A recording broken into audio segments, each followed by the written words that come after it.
And hello, everyone. Welcome to the Hardcore Metal Detecting Radio Show. I'm Derek Asklar. Craig Talley's on the line there. We'll be hosting this show tonight. Just going to be talking about metal detecting tonight, as usual, but it may spin off into something else. We got the hurricane breathing down our neck, Craig. We were just talking about it before the show. And, well, a lot of people are freaking out and buying up all the water and everything else. Even where I'm out at, they were actually out of fuel down there at the end of my road. I'm like, y'all take a break, man. Flip a coin. You don't know what this thing's going to do just yet. I mean, they got their projections and stuff. And, I say prepare, but, most of us have been down here in Florida, Craig. I mean, we pretty much keep a hurricane or a storm pack, whatever you want to call it, together. You have a pretty good idea what you're going to do and stuff. And, make sure the generator's running and stuff and keep some extra water and stuff. And, you're not going to. The last storm we had, we were out of power for 9 days. I mean, you just prepare for at least a week.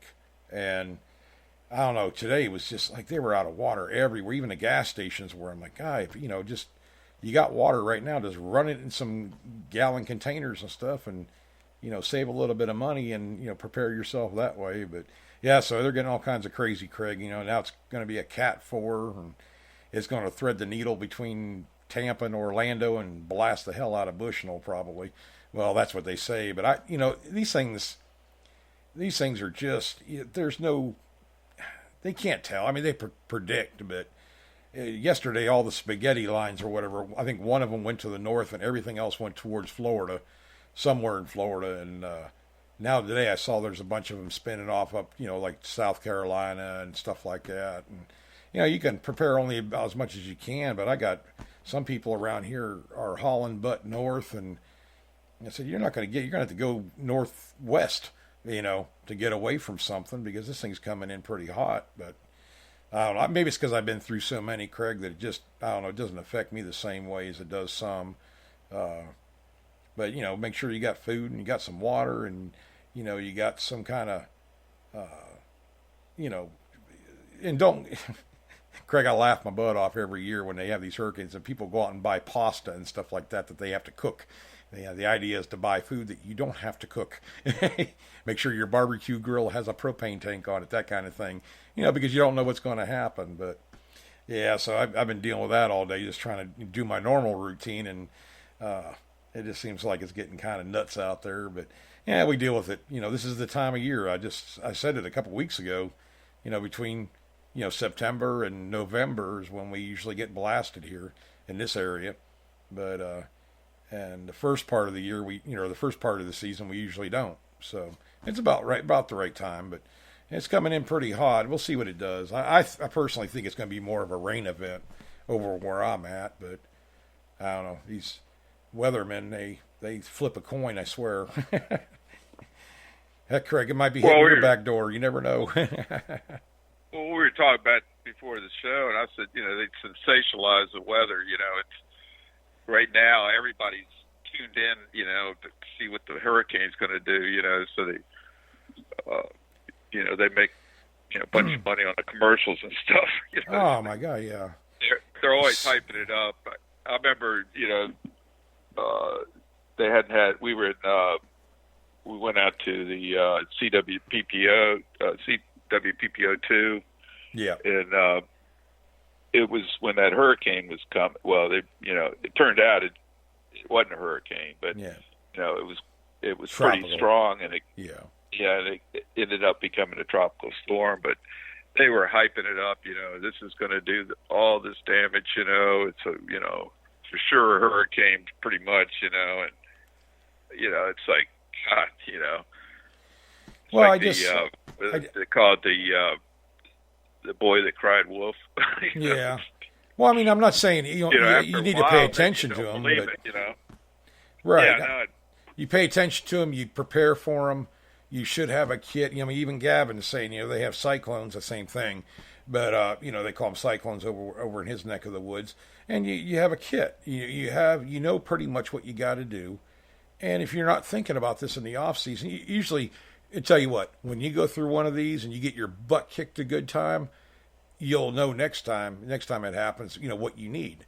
Have a few candles, have water, have at least a case of water. Put some water in some 5-gallon buckets because you got to flush your toilets. If you ain't got no power, how you going to do that? It's all preparing. Just make sure you have 5 or 6 5-gallon buckets, and you have water for the dogs or cats and stuff. That's the reason I don't go, because we have dogs. I'm not going to leave them here. And you try to get to a hotel or something, and I think if you're on the coastline, yeah, if you're going to get smacked in the teeth with it, yeah, get the hell out of there.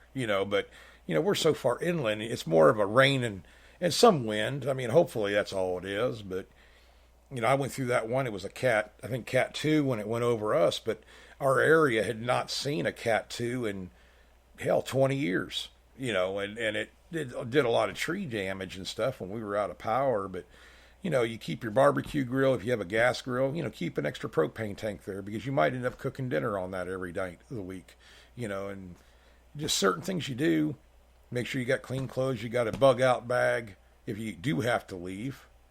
But if God's going to smack you, He's going to smack you. It's all there's. Mother Nature can be a pain, but it's not freaking out and buying everything off the shelves.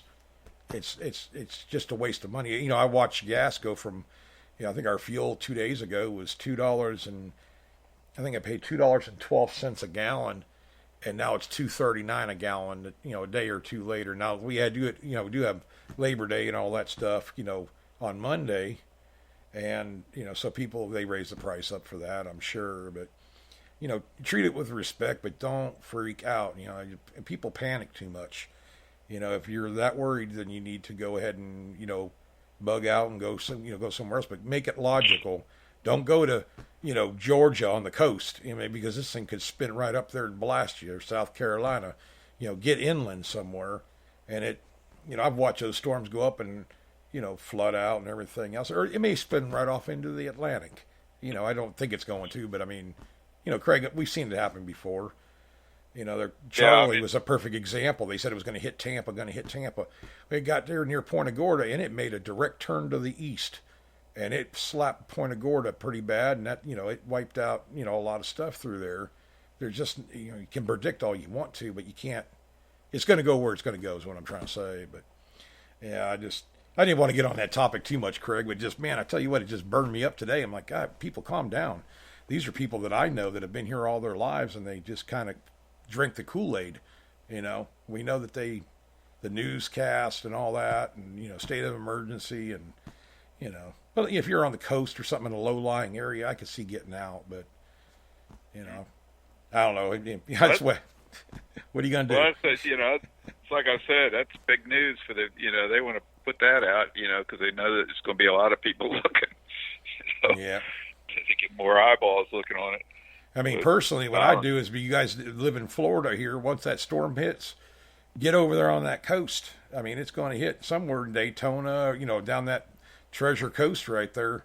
I'd be getting my metal detecting stuff ready to go, a couple days after hit that beach, because it's going to erode the crap out of the beaches right there. And that's where you need to be at to get them, that old stuff, get all that, that fill sand is going to all be washed out. And, where they filled it in. And then you're getting to the old stuff. And this is where they, several years ago, they found all kinds of stuff. I had a buddy found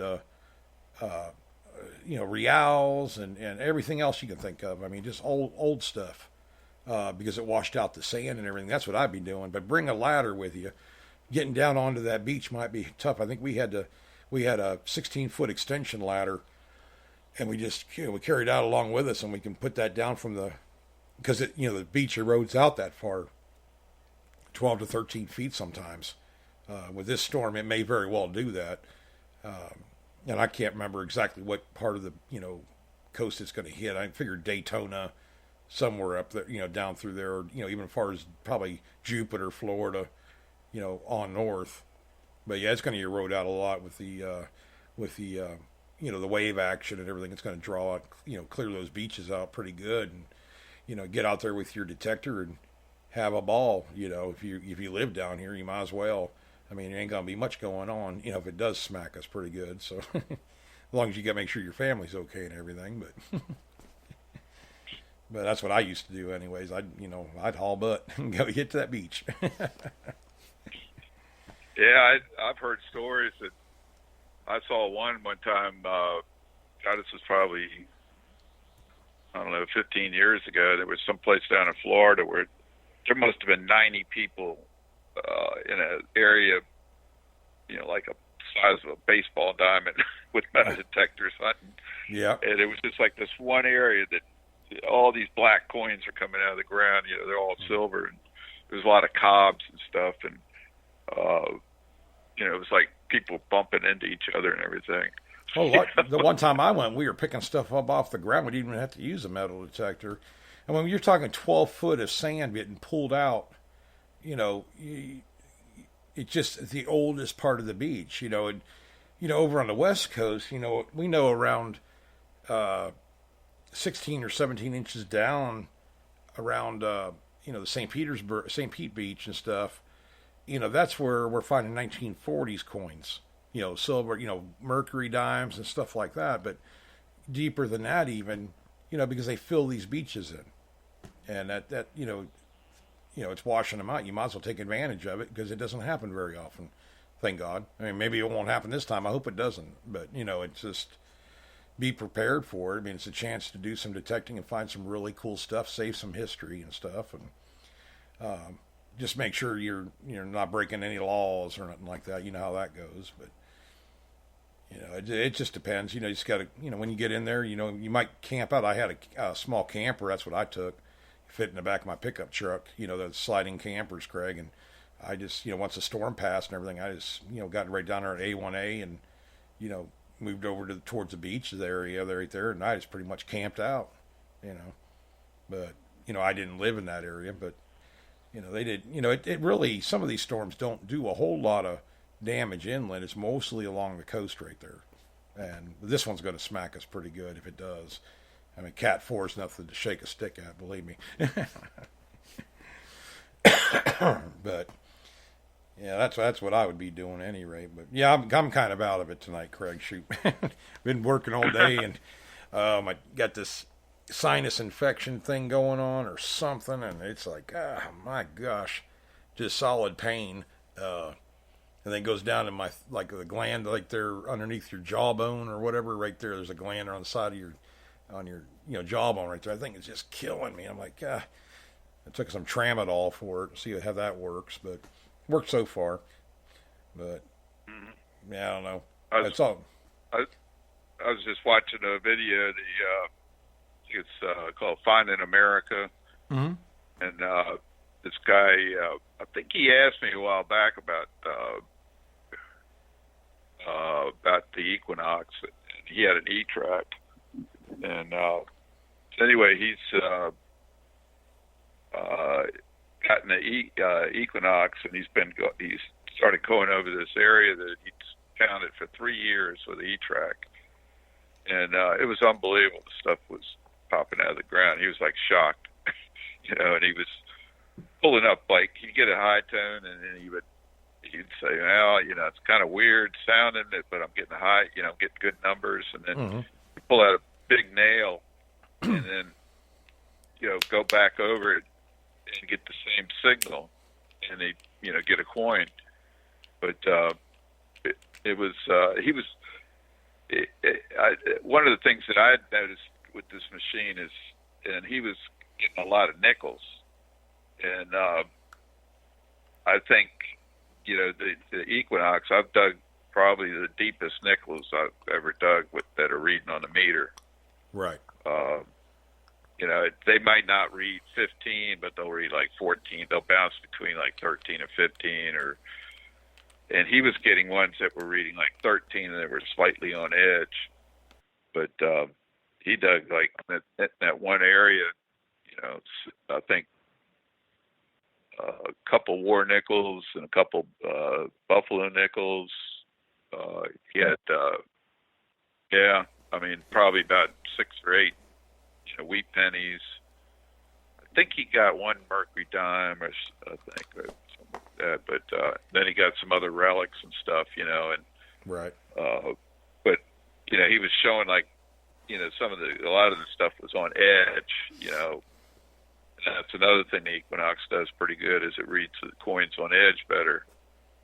That's And pretty tough for detectors too, because the surface area isn't much. There's not very many detectors that do that well. I'm glad the Equinox does. I mean, it's the only one I found that did it real good was the Bliss tool. As far as edge coins, but uh, you've said that more than once. You've dug them out and swore they were on edge. mm-hmm. But that Equinox well, seems to do well. Well, probably the toughest one I ever got was with the tool was that seated quarter. It was like probably 5.5 inches down on edge with, I pulled 7 or 8 nails, out of maybe a foot square area, around it. I even went back the next day because it got dark. It was right at dark when I dug it, and I couldn't see what it was. I had to go in the house to see what it was. But I went back out. I left the hole open, and then I went back out in the morning and stuck the pinpointer in the hole, and it pulled 4 or 5 more nails out.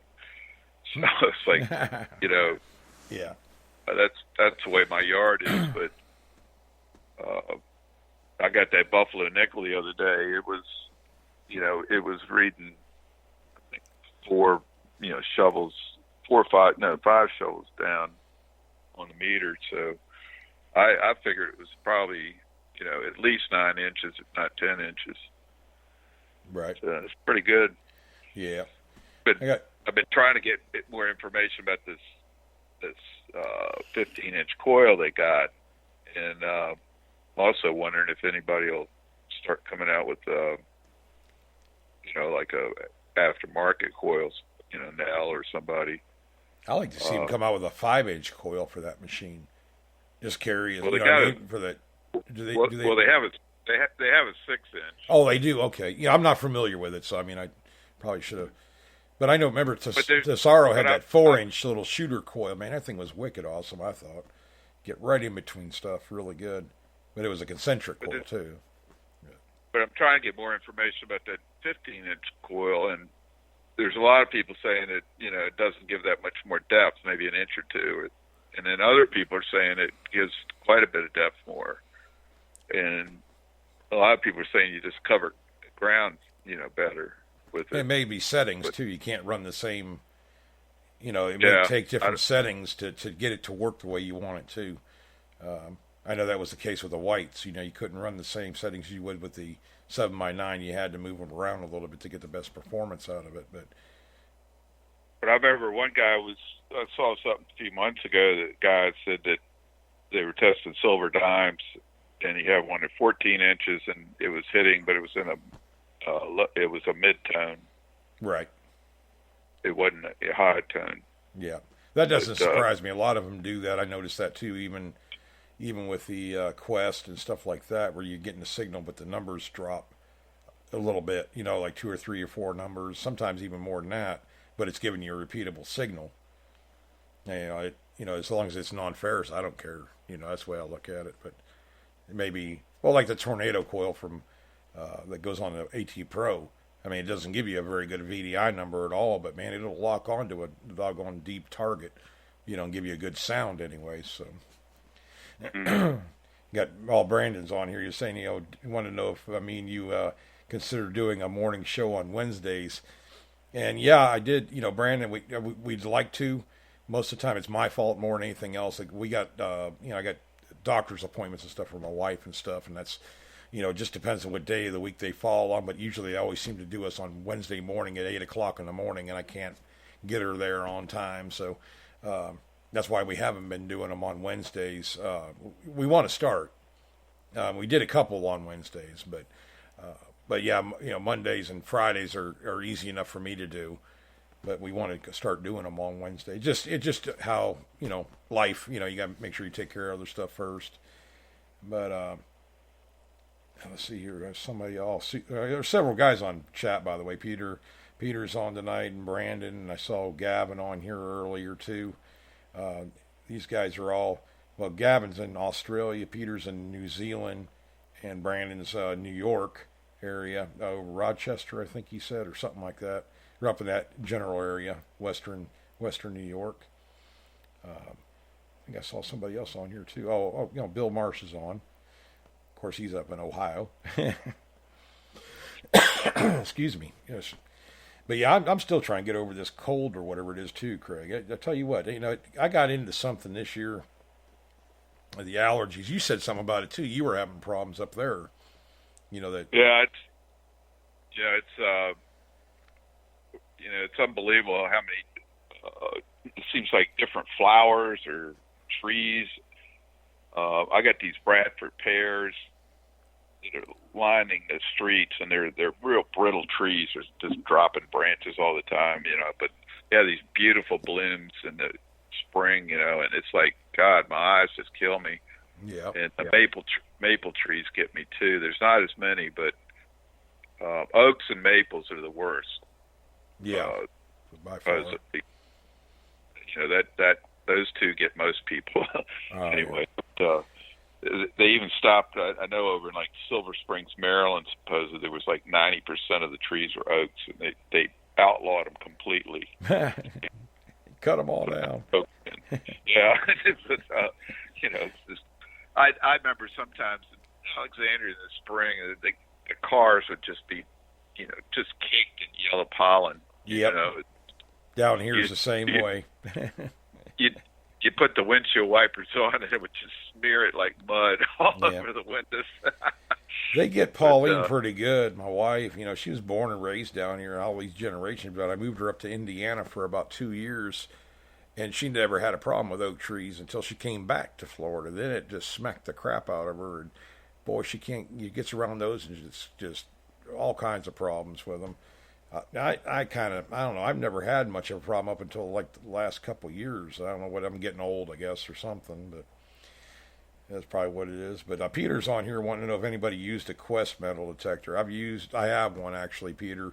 Got the Quest Pro. I think it's a pretty good metal detector myself. I probably compare it to close to an Equinox. It seems like, from what Craig tells me, I haven't used an Equinox, but they seem to be comparable in a lot of ways. I don't know about the frequencies. I think the Quest is running, I know one of them is 13.9 or something like that frequency. There's 3 different frequencies it can run, I believe, off the top of my head. I haven't used it a lot in the field. I've used it like 4 times. I always found stuff with it. It seems to lock on good. The depth reading on it, if you were to pinpoint stuff, it's pretty much dead on. If it's 7 inches, it's going to be 7 inches down or whatever. Even at depth, I was hitting with the larger of the 2 coils. I think it's 11-inch coil, hitting a dime at on just a basic test at 10 inches on a dime.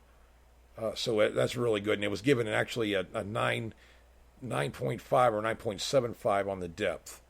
And these are ones that I planted to do a video, pretty much just to, show what the metal detector will do. But the Quest Pro seems pretty solid. It's waterproof. It does have wireless headphones. They work really good. I haven't had any problems out of it. Holds a charge for quite a long time. Shoot. I don't know if the arm cuff on them, as I didn't like, but I mean, that's an easy fix on those.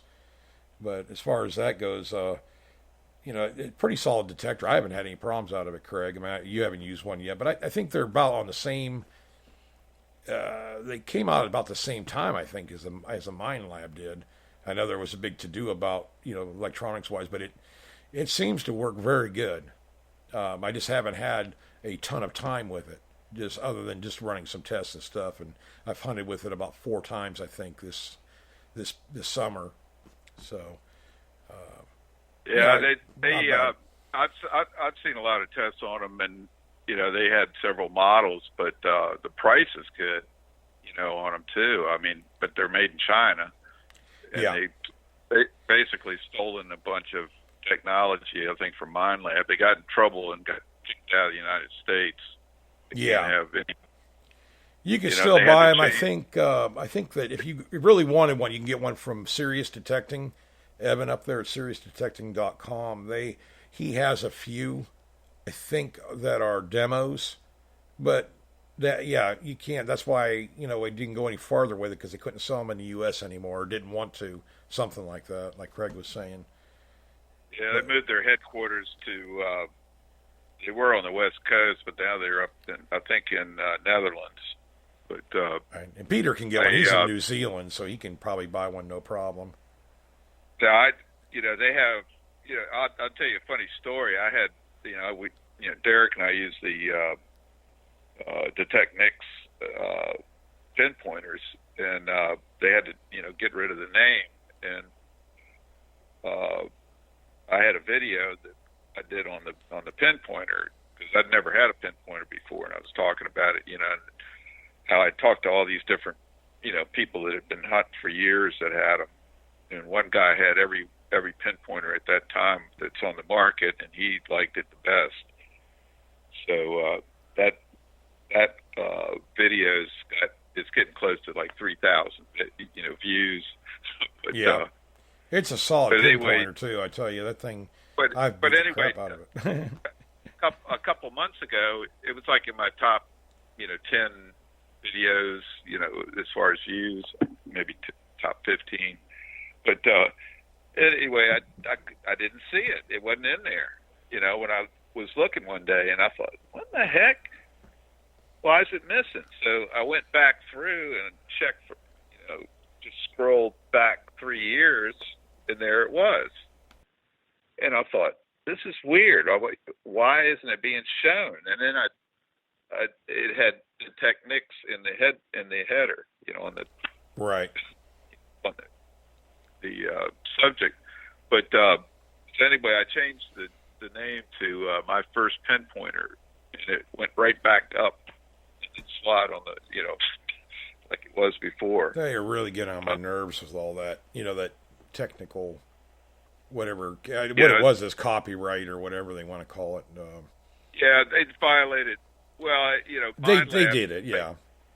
Minelab has gone after a bunch of companies. They actually patented the name Vision and made Whites. Yep. Get rid of it on a machine that they already had put it on. Yeah, that was the Spectra, the V3 Spectra. They used to be called the Vision. Yeah. I can't blame Minelab for doing it. If they are literally taking their technology, whatever they came up with, their names or whatever they've patented, I can't blame them for raising Cain about it. But I just, I don't understand I don't know how much of it's true and how much it isn't. I don't know how you can, aren't there some machines that, have different, names that are similar or the same even? Yeah, companies. Well, I look at like Equinox. I mean, you got Equinox car, you got Equinox metal detector, you got Equinox this and that. I mean, I don't know. I mean, I don't know how all that plays in, or I mean, I can I know what it's like to have somebody take your material. That would piss me off too. And I can get why they are going after people for doing that. As far as the names go, I don't know.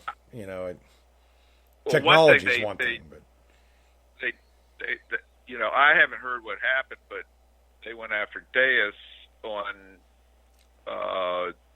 data transfer from a computer, wirelessly or something. And you think, wait a minute, computers, you do this. I mean, right. It's something that everybody does. I mean, it's almost like how can you patent something like that? I don't understand. But supposedly they did it, went after Technetics too on this. Because, pretty much all of these machines now are being, updated through, computers and stuff now. The only thing I think of is if they're using the technology itself, that the circuits or whatever that Minelab came up with, and somehow they copied them. That I can see that part of it, but I don't understand the whole, the data transfer thing. I just don't, we don't have enough information. We probably never will. But yeah, I mean, it's just some things. I don't know. You got to protect your stuff. I get that, but I mean, how far do you take that? And I don't know what these companies are doing. It's like these counterfeit companies that keep on counterfeiting everything. It's legal, but I don't really like it because it kind of stifles the competition, and I like competition. That's what has Yeah. led to the equinox. Actually, you know, you know, the Deus was killing Mind Lab. You know, Wasn't it Mind especially Lab, when Craig, that did that? You know, they said, well, you know, don't tell anybody about whatever. You know, they signed confidentiality agreements, and then the next day somebody posted something right up. I'm like, you know, so yeah, I get that. You know, you're trying to bring out a detector, and you know, I've always wondered why they do it like they do it, but maybe they have to because they just can't keep the information stifled enough until they're ready to release. You know, I've seen, you know, other companies. Well, Craig, we worked for one of them. You know, we sold Bliss Tool, and you know, he was famous for saying, "Oh, we're not bringing anything else out." And then 3 months later, they come out with another machine. You remember that and that whole fiasco? And you know, to me, it was a fiasco because I didn't even know, and I felt bad. But you know, I wasn't any more aware than anybody else was, and here I am. You know, me and Craig both were, you know, supposedly authorized distributors for the U.S. and Canada, and it's like I should have known this a month or two before. That it was even coming out. I should have been in the know so that I knew how to market it here in the States and get people interested in them. And he just kind of threw it on the table. Oh, you know, I just released this. I'm like, oh, well, thank you for telling me. You know, I don't know anything. Well, it's like he had the experimental machine, which was the V6, you know, that he wasn't going to release it. And, you know, and then we had to drop the price, and you know, it was a mess. Business is, you know, it's tough. I mean, it's I don't know. It's like I like to do this podcasting. It's just, you know, it's a lot more relaxed. It's just fun, you know, and you know, it's, you know, even if you don't make a lot of money, you know, we're almost up to almost paying off the show each month. We're getting close. Well, we're getting close. I think we're at about $36 a month or something like that, and. But you know, it's going towards it, and that's all that matters. That's what Craig and I were after. But I mean, we have fun with it. Though. That was like our first goal. But you know, it's you know, it actually just the monetization has actually grown the show big time. Yeah. You know, it's kind of fun. You know, the other thing is I can't believe, you know, we knew that there was, you know, a year or two ago that there was like 131 countries listen to us in some way, or you know, followers from that. But you know, it's kind of neat to have people, you know, from New Zealand and Australia and stuff that, you know, that we know they're listening. You know, and you know, it's amazing that you can connect to the whole world. You know. Oh yeah, and you know, sometimes me and Craig always talk about, you know, we talk about a lot of stuff here in the States because that's where Craig and I. Metal detect. I mean, I'd love to be able to travel. Don't get me wrong. I love going to other countries, but you know, it's just, you know, we're just regular guys. We don't have a pocket full of money to be able to do that or nothing. But the information I feel like we give is at least helping them out or helping you all out in some way. At least making you realize, hey, you know, my ground's different. I got more mineralization, or maybe I had to deal with EMI differently or whatever. You know, it's all kind of. Hopefully, it's helping y'all. In the way that you hunt and stuff like that, when we do talk about settings and ground balancing, and you know, it gets you away from the presets, because I really don't know how the presets correct. You know, do they work in these other countries, or do they having to fuss with them a lot more? I mean, because not all the ground is the same. You know, I don't know. I haven't heard much complaints about it, but maybe it works good enough to get people by. I was helping this guy in Albania, and that ground was terrible there. Yeah. And it was funny, you know, he had to translate Russian English to, you know, because Albanian, they didn't have any translation to English, so he had to basically it's kind of acrylic, you know, alphabet and stuff over there, but and everything's like backwards, you know, two words, you know, they flip. You know, it's the way, you know, it's pronounced stuff differently. You know, right. It was causing all kinds of problems. You know, because you know, the guy wanted to, you know, get the settings and learn how to ground balance and all that. One of the hardest things was the ground balance, and you know, and so finally I did a video where I showed him. You know, I did hand signals, thumbs up, thumbs down, and stuff. You know, right. But that's another thing. I mean, this, what 5-10 years ago, you couldn't have done this. You couldn't have talked to people and translate it like this, and right. It's amazing. I got so many people, friends from like Ukraine and Eastern Europe, because that's where all the treasure is. Turkey. I haven't heard from as many people from Turkey lately, but it's supposed to be illegal over there, I guess. I don't know. That's Bulgaria's right on the border of it, and I'll tell you, there's no love lost between the two countries. I know that.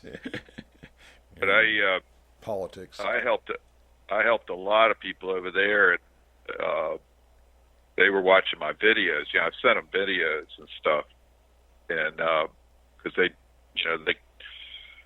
got this language that looks like flowers. I've never seen anything like it. I was like, they can actually read this. Crazy. Yeah. Well, it was worse than that. I mean, it was like flowing all over the place. Right. It was like, God, I don't know, but anyway, they were, what I was doing was I was taking pictures of the control panel, showing them the settings. Right. And it was funny, we went back and forth, texting back and forth for about, I don't know, 3 or 4 hours. And then finally I got that idea. I was taking pictures of this thing. So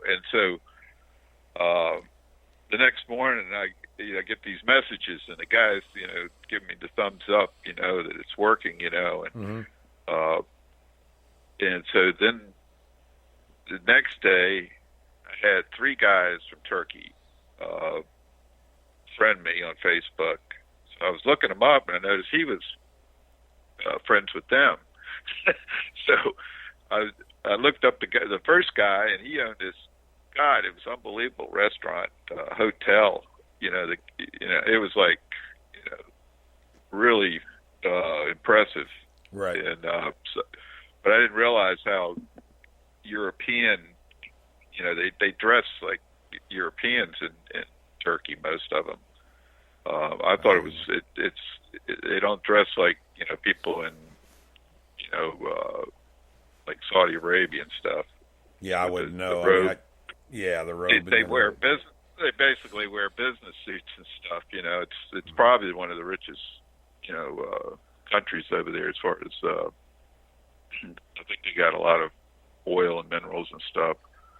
But different latitudes and attitudes and all that stuff too, Craig. I mean, because it's hard to talk about certain countries because you don't know, the politics in it all. Whether they're even allowed to metal detect or at all. You know what I mean? It's just you can't talk about something you really don't know about. We just can generalize.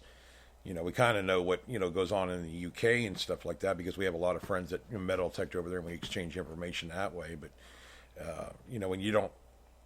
when you're trying, language barrier is tough. I mean, I have enough problems with English. I'm not going to try another language and insult somebody because I really don't. I have a hard enough time, pronouncing our names over here. I can kind of kick out a little bit sometimes with French and English. I mean, German. Right. But forget the rest of them. Yeah. We try. I noticed that, Bulgaria, they have the same alphabet, and they have the same dialect as the Ukraine. Right. They have the same alphabet. So they have some kind of cultural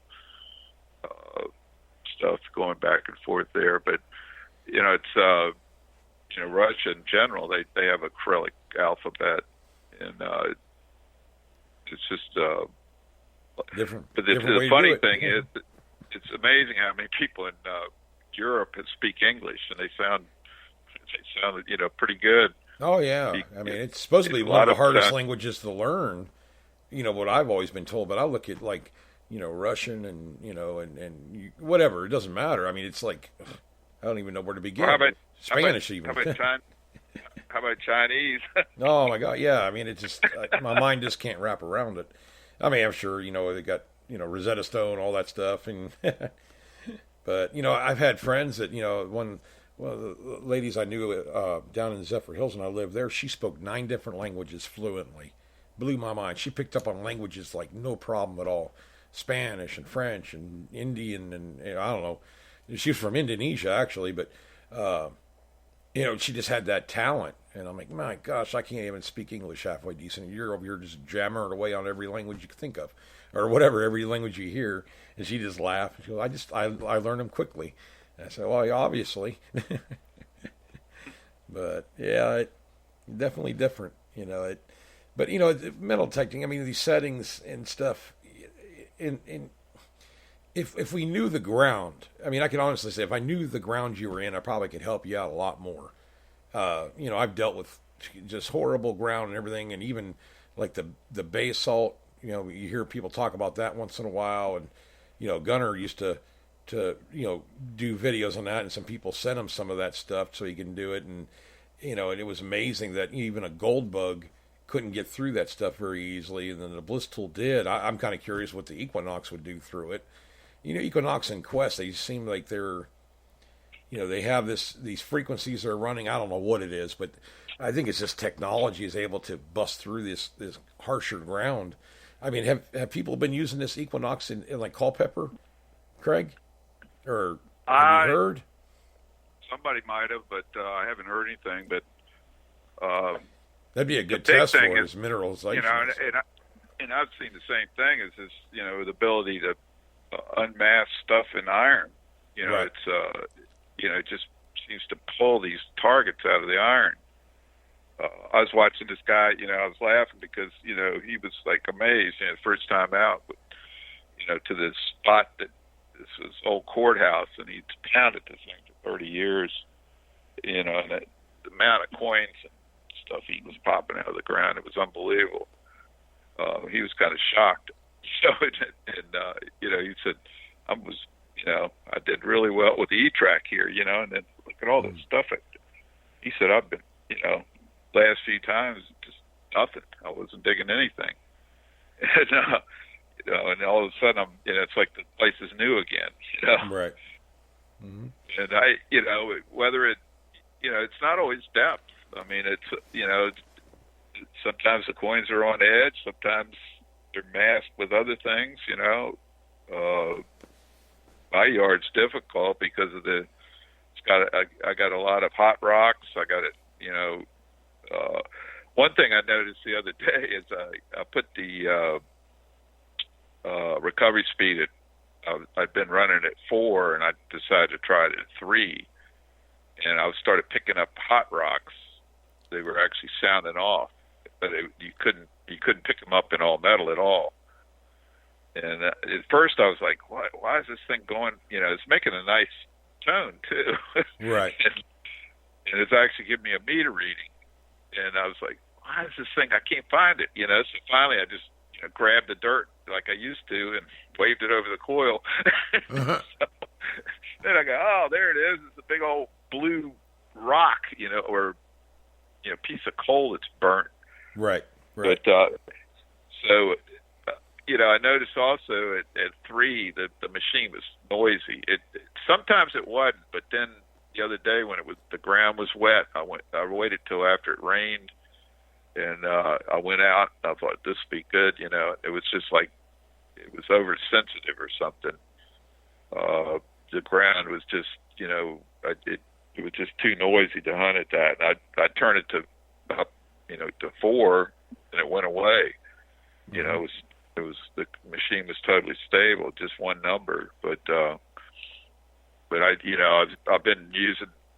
I like to go slow anyway, so you have to go real slow if you're using a lower recovery speed, but you'll get more depth. But the other thing I like is the tone ID, because you can pick out stuff in the iron. You'll hear that.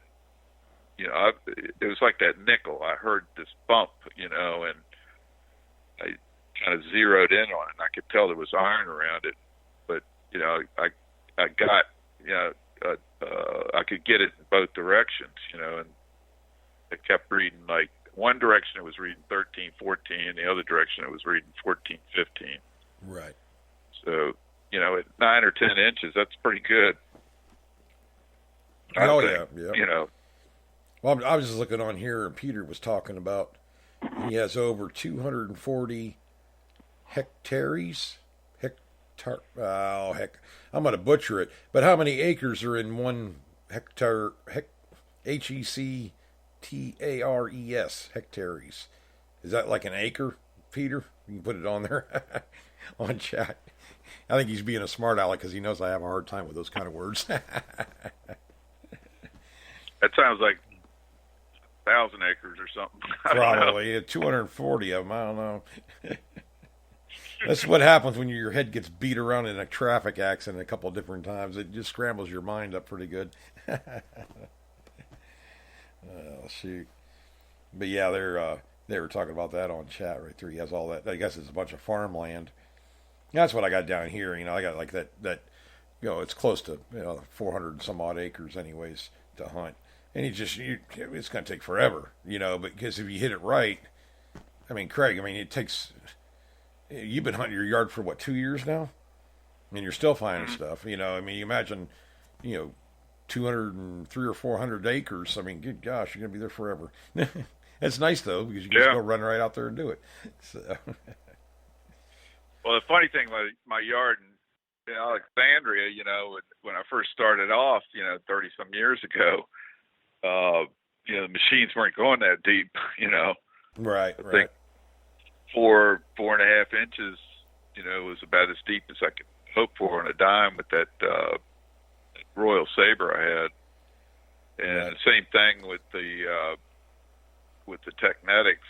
I went to the I think 10.5 inch coil, and I was hitting dimes at 5.5 inches, I think, if the ground was wet. But the technology's come so far, since then. It's where you can almost double that depth, right? On a dime. We didn't know it was going to be possible. We thought, man, I remember getting 6-inch dime, and I was like, oh man, this is unbelievable. Yeah, Gavin's telling us now that a hectares equals 2.4 acres. So for every hectares, I don't know. At any rate, so I learned something new today, even though I can't pronounce it. And that's what Brandon said on here too. Oh, okay. LOL. Yeah, it's kind of like going from. I'm not going to get into all that. It's a whole nother. Okay, get on topic here a little bit, but my yard is 0.81 acres. Yeah, I'm about 1 inch being a full acre here. I don't know how they did that, but at any rate. But an acre is a lot. You don't realize until you start mowing it and cleaning it up. And oh my gosh, I tell you. And some of my friends have 10 acres and stuff. I said, how do you do it? He goes, I don't. I pick a certain amount of area we mow and the rest is woods. I said, that's my style right there. But I see people down the road from me that have these huge, it was a pasture and they put a big house on there and, fancy gates and this and that and the other thing, fences and, it looks nice and everything. But they have one hell of a big lawn, Craig, and they spend probably 2 days mowing their lawn. I'm like, oh my God, it's too much work. But yeah, to each their own. I'd rather have woods. I got some big trees. I got about 9 or 10 pine trees. Mm-hmm. I got bushes. I got the whole yard. It's all around the edges mostly, but it takes me 2.5 hours to cut the grass. Oh, it didn't take me that long. I have a riding lawnmower, buddy. I'm getting it. Beer in one hand, steering wheel in the other. And depending on how many beers I have, it might get kind of wavy. I don't know. Be like George Jones. George Jones. My lawnmower's got the wheels that move, in the front. Yeah. I just walk behind it. But I kind of like it. It gives me some exercise,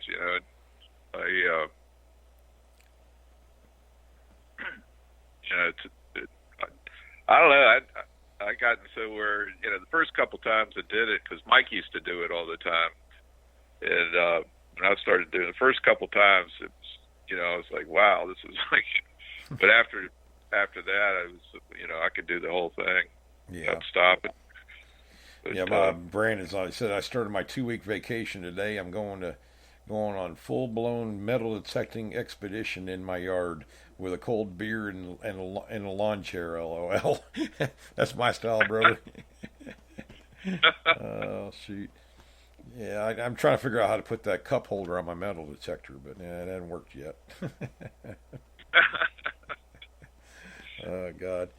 Yeah, you know, it's just shoot time wise, man. I tell you, this year has flown by probably faster than last year. I know it hasn't gone any faster, Craig. It just seems like it. You know, we're almost into hunting season now.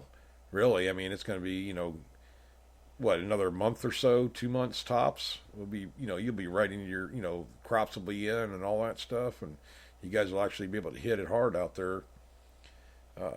I'm just looking forward to some a little bit cooler temperatures. I don't mind, you know, the heat, but this humidity, man, it just plays hell with everything.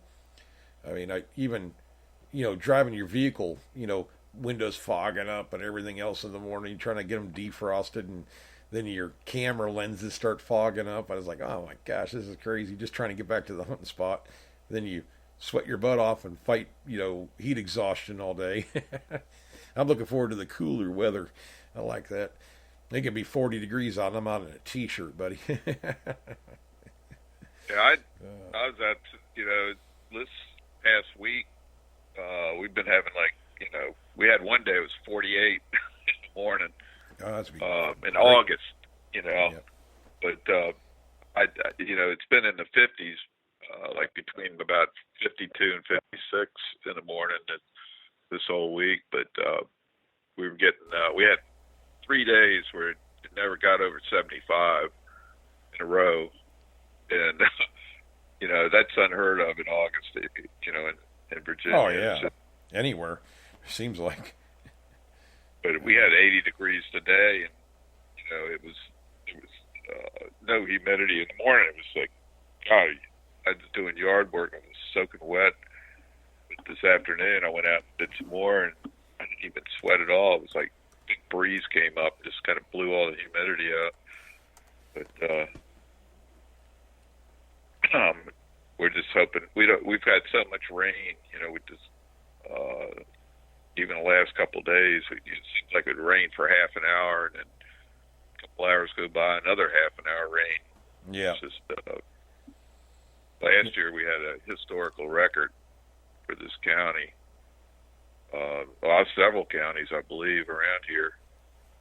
I talked to people in Alexandria, and they said they had a lot of rain down there, and Old Town at the bottom of the hill, you know, we're at the highest point in Tidewater, Virginia, and if you go straight down the hill toward the Potomac River, you know, that whole area used to flood a lot, and they had floods that, you know, they hadn't had in a few, you know, 10 years or so. Right. Where the streets were flooding and stuff, but it's right along the Potomac River. Now they've already released the dam up down south of me to keep an area from flooding, where they got all these housing additions where they said, oh, you're not going to flood anymore. So they built them there. Now they got a dam that they have to release the water, you know, and the river flows north. So it's, you know, it's south of me, it's flowing north, but now it's, I mean, about maybe 100 foot from the road now. And with this storm coming, I was wondering how much, if we get a rain event, which is, you know, more than likely, man, it's going to be flooding, you know. I won't be, well, I can get out of my, put it this way, Craig, if I get a foot underwater, everybody else in my whole neighborhood is probably 6 foot underwater. You know, I'd say that's how high up we are compared to them. So I'm not really worried about the, you know, that part, but just the river itself, you know, blocking our way out. That may be a possibility this time, since they're releasing that dam.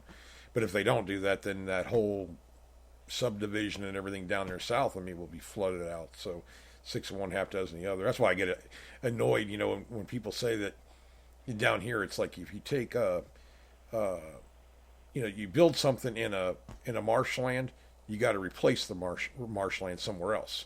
Well, Mother Nature wanted it right there. That's why it is a marsh or whatever, a swamp or whatever. You can't just pick up a swamp and fill it in with dirt and then go build one somewhere else. I mean, because eventually Mother Nature's going to slap you, and she's going to turn it back into a swamp. And that's what me and Pauline always laugh about. You know, they do this stuff, and I don't know. I mean, it's not bad, but it can be. I mean, it's just, you know, you're dealing with these aquifers and stuff down here, and some of these are. I've seen, you know, companies where they were, you know, mining companies. They mine a lot of limestone and stuff down here, and you know, they've actually had to leave an area because they found a ancient aquifer that was, you know, they couldn't go any deeper. This thing is huge, so they had to move their entire operations, and it's kind of crazy. You know, it just, you know, Army Corps engineers years and years ago, they built all these, you know, they drained the glades is what it amounts to. They drained the areas so that people could build down here. But, you know, it's just, I just wonder how long that's going to last before it backs up. You know what I mean? You know, we see it happening, and you know, well, look what happened in New Orleans. You know, they put that wall all the way around or whatever that you know, and then storm comes through, breaks it, and now, you know, it flooded the whole area out. I don't think we're going to have that kind of problem, but you know, anytime soon. But it can. I mean, I just, you know, they do some crazy stuff sometimes. Yeah, Mother Nature is totally unpredictable. Mm-hmm. You know, it's like, you know, my dad told me years ago they used Cray computers. You know, he worked with the Department of Defense, and they used trying to predict weather, and it just, after 4 or 5 days, it just started falling apart. You know, it just couldn't be predicted with any accuracy, and you know, it's kind of the same thing. You know, there's so many factors, you know, involved. Mm-hmm. They try to predict these things, and I don't know if they're getting any. You know, it's just like, do they even use weather balloons anymore? I mean, you know, I'm just wondering. No, they got that nowadays. They got satellites. They don't even. Yeah, they use Dopplers and all that stuff, right? They don't use actual weather balloons anymore or anything like that. You know, that's the way I learned. You know, back in high school, they had their own weather department or whatever you want to call it, class. That's been many, many moons ago. So. Yeah, I'm sure they got weather satellites and stuff up there too. Oh, you know, yeah. Well, I know they drop them into hurricanes and stuff. They have those ones they drop in there to get wind speeds and stuff like that, and direction and moisture levels and all that kind of stuff. I just didn't know if the old school balloons were still being used or whatever you want to call them. I would think they would somewhere or another. But we got a shoot. Even got Diggin' Canuck. Liz, I guess it is, from Canada. She's on tonight. And I said Brandon and Peter and Gavin and oh shoot, that's all Ohio. I think Ohio might be switched over to the other channel. I did see another one, guys, and they've been on for a little while. I think it was Prospecting, Craig, West Coast. I don't know. It's on Spreaker.com. It's a gold prospecting show, and I caught it the other day a little bit. I mean, they do kind of totally different than us. They have like 5 or 6 people on there. It seems like on their show at one time. You know, all, you know, co-hosts and stuff like that. So it's like totally different than what we do. But I listened to it for a little while. It was kind of comical. So, but I guess they've been doing it for a couple of years now. I had never really heard of them, so I went ahead and followed them and everything. And I'd switch over there, but I don't want to mess up my computer screen. But yeah, I'll probably wrap it up a little bit. You know, probably here in the next minute or two, because we do have a show tomorrow morning, guys. And we're going to try to, well, obviously we do Saturday night show. Monday is a crapshoot. I don't know what's going to happen down here. I'm going to try to hook up to a battery box or whatever else, try and do a Monday morning show. And the storm's supposed to hit, they say, Sunday night. We'll see. You know, if I can, I will. If it doesn't work out, it doesn't work out. But you know, usually I'm pretty good about figuring out how to get this thing, you know, keep my internet up is what it amounts to, keeping the power to the router box and stuff, which doesn't take a lot of power to do that. So I'm going to hook that up to a battery box, I think, and be able to run the show like that. And hopefully we don't lose power too long. But, you know, we do have, you know, my dialysis machine and stuff for my wife here, so hopefully we can keep everything running good. If not, we have to do all the stuff manually, Craig, and that's always fun. So, yeah. That's a mess. Yeah, you don't even think about electricity until it goes out. Oh yeah. Well, with this computer thing, she does that peritoneal dialysis stuff, and it's it's good. Don't get me wrong, but I mean it's like 10.5 hours a night. You got to be on this machine, and it just if the power fluxes and stuff like that, you know, I need to get a generator, a big generator that can run the whole house is what I need to do. But that takes a lot of money. So we have these manual sets. We can actually essentially do manuals, but it just takes even longer to do that. But it is what it is. We're prepared for it. But you're kind of at I don't know why they don't come up with one that does run off a battery. You know what I mean? It would make sense. A lot of these machines, the medical machines and stuff, do have battery backups, but this particular this dialysis thing doesn't have it. So it's you got all these manual stuff to do and everything. So yeah, we do pretty good with it. So at least it's working. We don't have to run 4 times a week anymore. So Yeah. she was doing the hemo, and it's like, oh, that's a whole another ball game, guys, and not something you want to do. But at any rate, yeah, I'll probably wrap it up for tonight. Craig will be on, tomorrow morning, bright and early, 7 a.m. Eastern time. So make sure you have plenty of coffee. Well, I have to say 7 a.m. for us. For Gavin and Peter, it's in the evening time. I think midnight or something like that, 11 o'clock. So they'll be having a beer while we're having coffee. Lucky guys. But maybe I should start drinking beer at 7 a.m. Do you think that'd go over good? Nah, I probably wouldn't. I don't think so. All right. But yeah, guys, like and follow the show if you can. Tell a friend.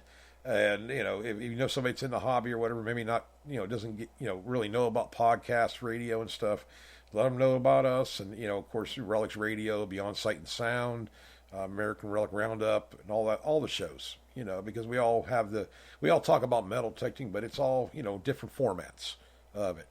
And, it just, spread it around a little bit because a lot of us don't really advertise except through Facebook and stuff. That's about it. So I'm sure they'd appreciate it. We do too. And we'll talk to you tomorrow morning, bright and early. And Craig, that's about all I got for tonight. You okay? All righty. Yeah. All right, we'll save everything for tomorrow. Yeah. All right, guys. You guys, if you can get out there and hunt, do it. I hope that